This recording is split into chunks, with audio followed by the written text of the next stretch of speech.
Assalamualaikum warahmatullahi wabarakatuh, para pemirsa yang budiman. Saya doakan semoga sehat selalu dan dilancarkan semuanya. Selamat berjumpa kembali dengan channel Tego Suwarto.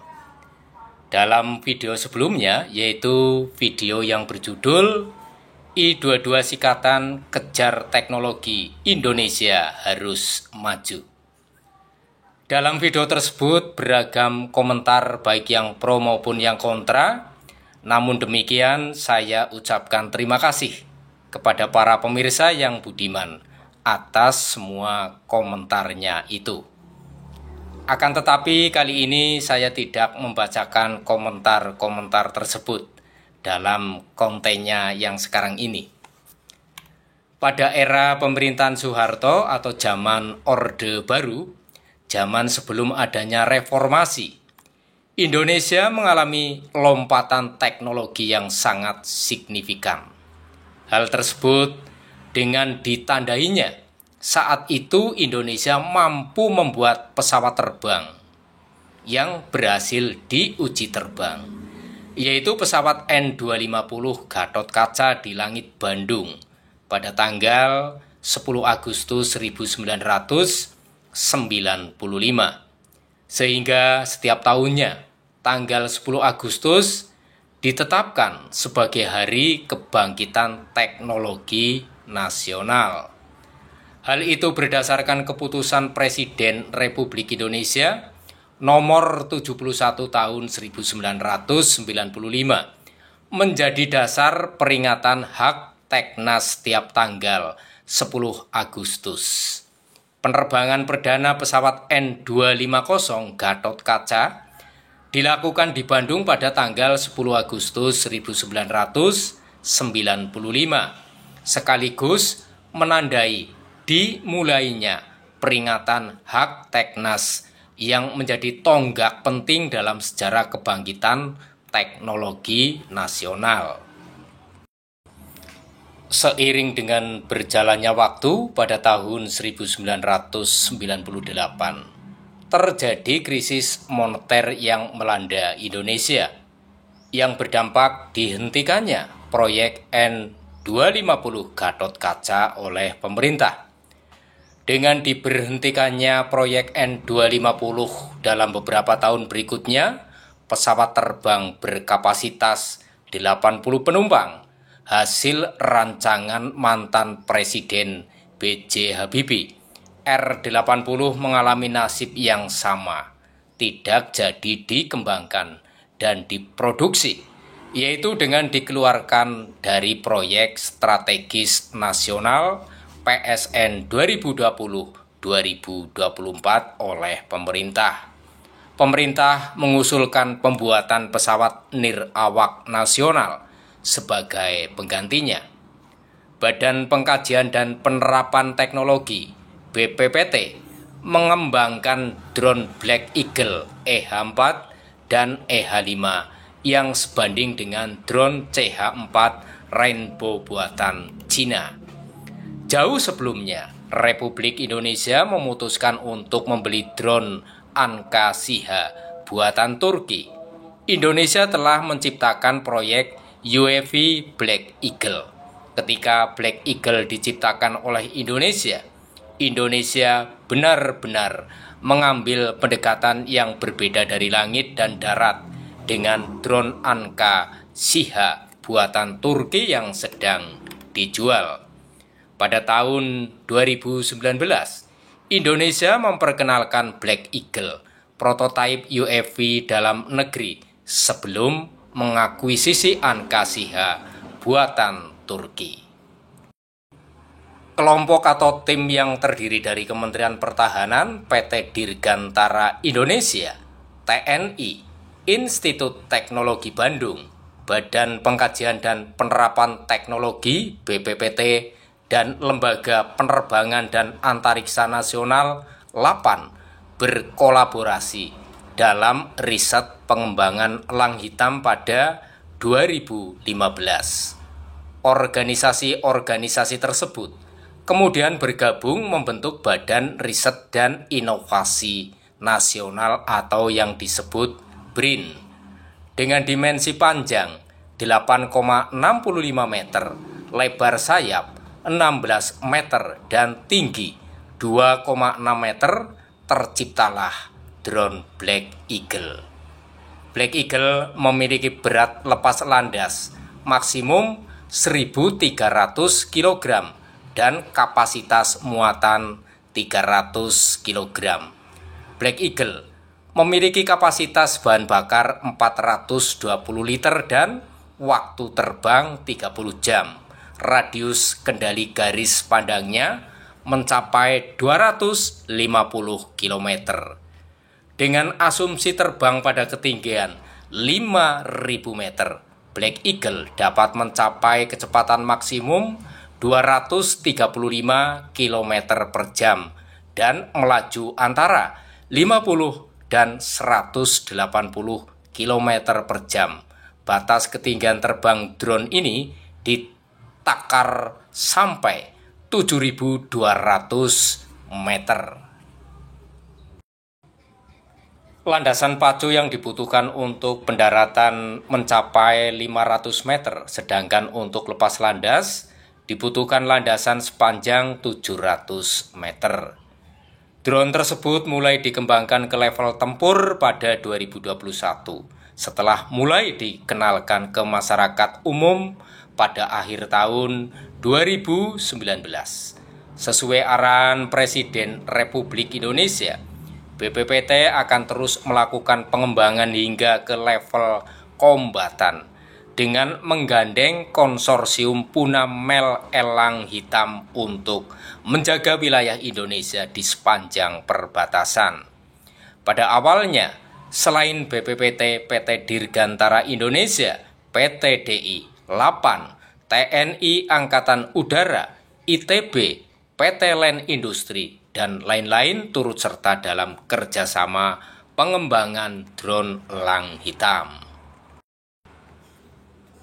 Nah, elang hitam diciptakan untuk kepentingan militer. Sertifikat tipe akan dibutuhkan saat sudah dipersenjatai, agar bisa masuk ke tahap produksi massal. Kalau semua berjalan sesuai rencana, drone elang hitam sudah bisa diproduksi massal. Berdasarkan analisis awal BPPT, TNI Angkatan Udara membutuhkan 33 unit pesawat nirawak untuk mendukung pertahanan negara. Diperkirakan kebutuhan 3 unit pesawat nirawak, yakni 1 unit untuk operasi, 1 unit untuk siaga, dan 1 unit untuk perawatan, untuk 1 pangkalan pesawat nirawak. 11 pangkalan drone tersebut ditujukan bagi Indonesia untuk melaksanakan operasi pengawasan perbatasan. Manfaat langsung dari pesawat tempur Punamel Elang Hitam adalah penghematan devisa negara sehingga banyak nilai tambah dari proses desain dan manufaktur yang dapat diserap di dalam negeri, ungkap Wahyu Widodo Pandu, Deputi Bidang Teknologi, Perancangan dan Rekayasa Industri TIRBR BPPT. Biaya operasional MEL jauh lebih rendah dibandingkan dengan menggunakan aset patroli berupa pesawat berawak. Selain itu juga menghemat biaya pembelian drone sejenis. Hal ini diharapkan dapat menjaga kedaulatan negara, menumbuhkan rasa aman agar masyarakat dapat bekerja seefisien mungkin, serta menjaga aset perikanan dari pencurian sehingga persediaan ikan menjadi melimpah. Dengan menguasai desain dan konstruksi MEL, industri pesawat nirawak, subsistem atau industri komponen, suku cadang lainnya seperti motor servo elektrik, roda pendaratan yang sesuai agar pesawat nirawak drone MEL dapat terus beroperasi secara berkelanjutan. Pemerintah akan memperoleh industri yang kuat dan lapangan kerja baru yang akan meningkatkan ekonomi lokal. Kemampuan desain dan konstruksi kendaraan tempur MEL ditambah dengan kemampuan manufaktur yang kuat akan meningkatkan efek jera bagi negara-negara tetangga yang nakal yang ingin mengganggu kedaulatan negara Republik Indonesia serta pencurian kekayaan laut Indonesia. Dilengkapi dengan mesin Rotax 915 IS, adik mesin Bayraktar TB2 Turki, elang hitam merupakan drone tempur pertama yang diproduksi di Indonesia. Namun, Kepala BRIN Laksana Trihandoko dalam rapat dengan DPR RI pada September 2022 menyatakan bahwa penggunaan drone tersebut telah berubah dari keperluan militer menjadi keperluan sipil.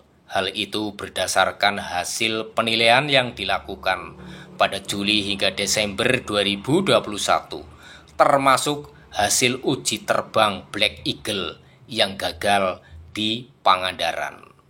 Dikutip dari zonajakarta.com, ia menjelaskan ada dua kendala yang kami hadapi, yakni kendala teknis dan kendala kepemilikan teknologi dalam berita antara 2 Agustus 2023 yang lalu.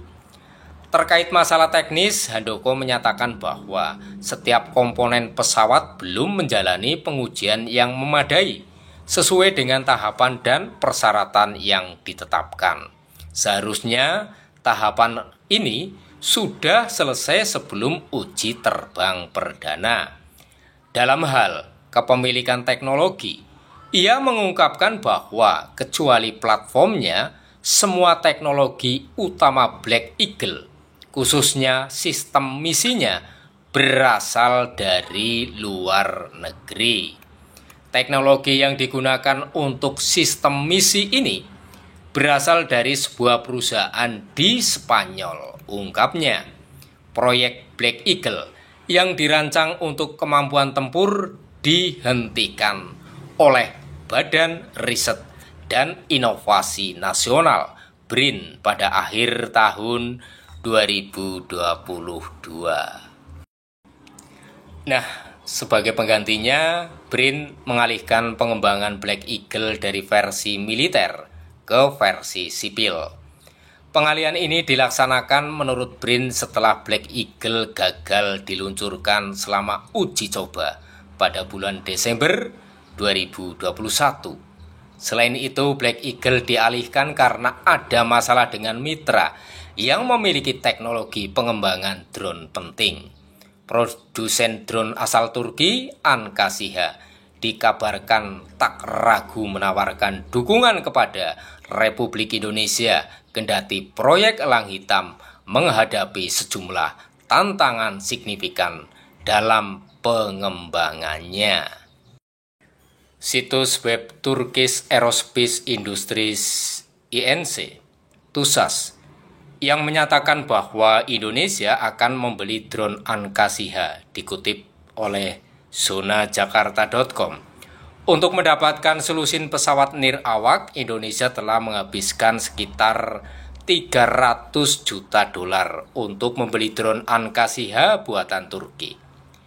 Indonesia setuju untuk membeli 12 UAV Anka seharga 300 juta USD.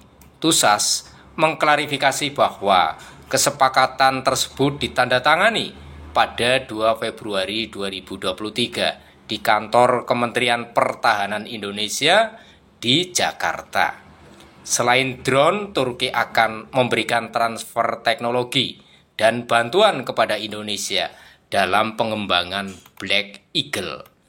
Bersama dengan program offset dan TOT untuk Universitas dan Industri Indonesia, proyek ini juga menggabungkan konten lokal untuk MRO dan perakitan akhir.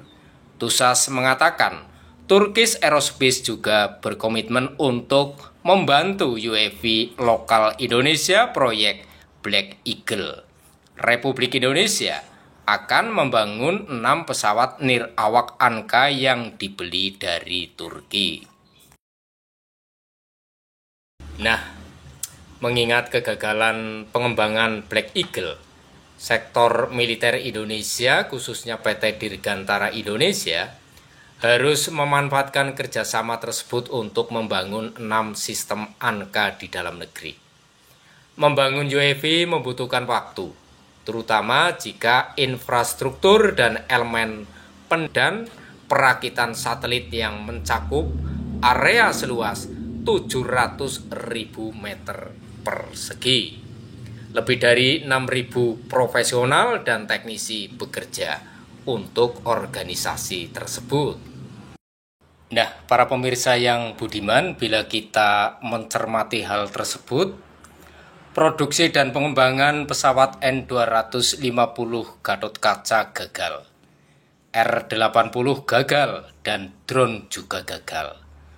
Menurut pandangan admin, di samping Indonesia melakukan TOT, tidak ada salahnya Indonesia harus segera melangkah dalam membuat regulasi yang baru untuk mengakomodir para tenaga ahli dan terampil, perguruan tinggi dan atau universitas dalam melakukan penelitian dan pengembangan yang seluas-luasnya demi kemajuan teknologi dan industri dalam negeri, dan perlu ancang-ancang lebih jauh agar bisa tercapai lompatan yang jauh dan tinggi dalam kemandirian teknologinya.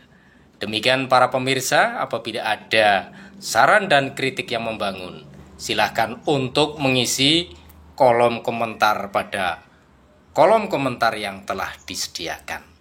Terima kasih telah menonton videonya sampai dengan selesai. Semoga bermanfaat bagi Anda.